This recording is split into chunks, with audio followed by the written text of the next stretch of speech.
সুপ্রিয় দর্শক, একটি অত্যন্ত গুরুত্বপূর্ণ কিন্তু এটি কোনো ট্রেন্ড ভিডিও না, এটি একটি চিরকালীন ভিডিও।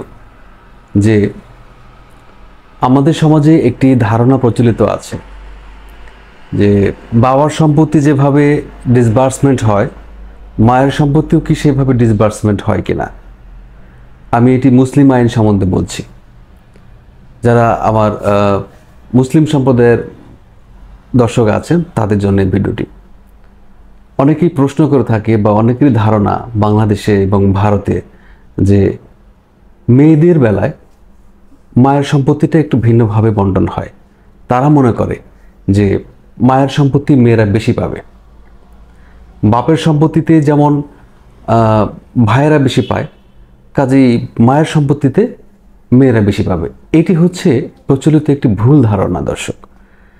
মূল কথাটা হলো যে বাবার সম্পত্তি যেভাবে বন্টিত হয় ইসলামে, ঠিক একইভাবে মায়ের সম্পত্তিও বন্টিত হবে। এটি সূরা নিসাতে বলা আছে। আচ্ছা, যেহেতু পবিত্র কোরআন শরীফের সূরা নিসাতে এটা বলা আছে, কাজে এটি পরিবর্তন বা এটি রদবদলের কোনো প্রশ্ন নাই। কাজেই সেখানে যে আইনটি দেওয়া আছে, নির্দেশ করা আছে, সেটি বাধ্যতামূলক। আইনটিকে আমি বলে দিচ্ছি।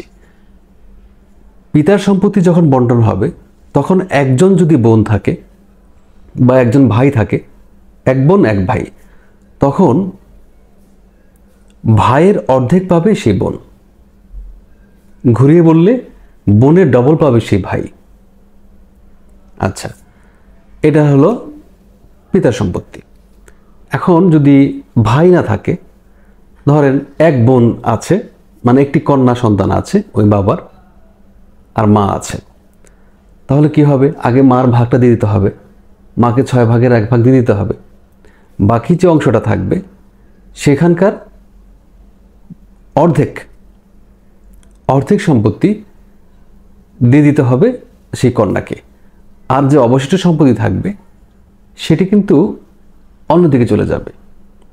আচ্ছা, আর যদি দেখেন যে কন্যা সন্তান একজন না, 2 জন বা তার অধিক, তখন মায়ের অংশটা থাকবে আর 3 ভাগের 2 অংশ সেই কন্যাতে দিতে হবে, বাকি অংশটা অন্যদিকে চলে যাবে। এটা হচ্ছে বাবার সম্পত্তি কিভাবে মেয়েরা পাবে সেটা দেখালাম। এখন দর্শক চলুন যে মা মারা গেলে মায়ের সম্পত্তি কিভাবে মেয়েরা পাবে। আবার চলুন আলোচনায় যাই। যে ধরুন এক কন্যা এক ছেলে আছে, মায়ের সম্পত্তি তো কন্যার ডবল পাবে তার ভাই।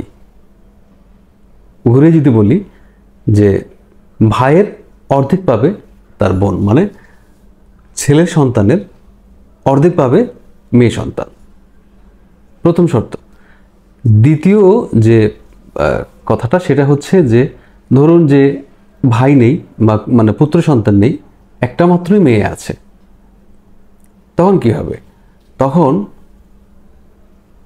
সকল সম্পত্তির 6 ভাগের 1 ভাগ বাবা কাকে দিয়ে নিতে হবে, আর মেয়েকে 2 ভাগের 1 ভাগ অর্ধেক সম্পত্তি তাকে দিতে হবে। বাকি যে সম্পত্তিটা থাকবে সেটি অন্যভাবে বণ্টিত হবে। আমি এখানে মেয়েদের ভাগটা দেখাচ্ছি। আর ধরুন যদি এরকম থাকে যে মা মারা গেছে, তার 2 জন বা 4-5 জন মেয়ে সন্তান আছে, তখন সকল সম্পত্তির 3 ভাগের 2 ভাগ, সকল সম্পত্তির 3 ভাগের 2 ভাগ সম্পত্তি সব মেয়ে মিলে পাবে, আর বাকি যে অংশটা থাকবে সেটি অন্যদিকে চলে যাবে। আচ্ছা, আমার মনে হয় দর্শক এটা একটি ক্লিয়ার মেসেজ। এখানে কোনো ঘোরানো পেঁচানো কোনো কথা নেই। যেহেতু কোরআন শরীফের সূরা নিসাতে ডাইরেক্ট নির্দেশ দেওয়া আছে এভাবে বণ্টিত হবে, সুতরাং এভাবেই বণ্টিত হবে। এটি কিন্তু ইসলামিক ল এবং মুসলিমদের জন্য প্রযোজ্য।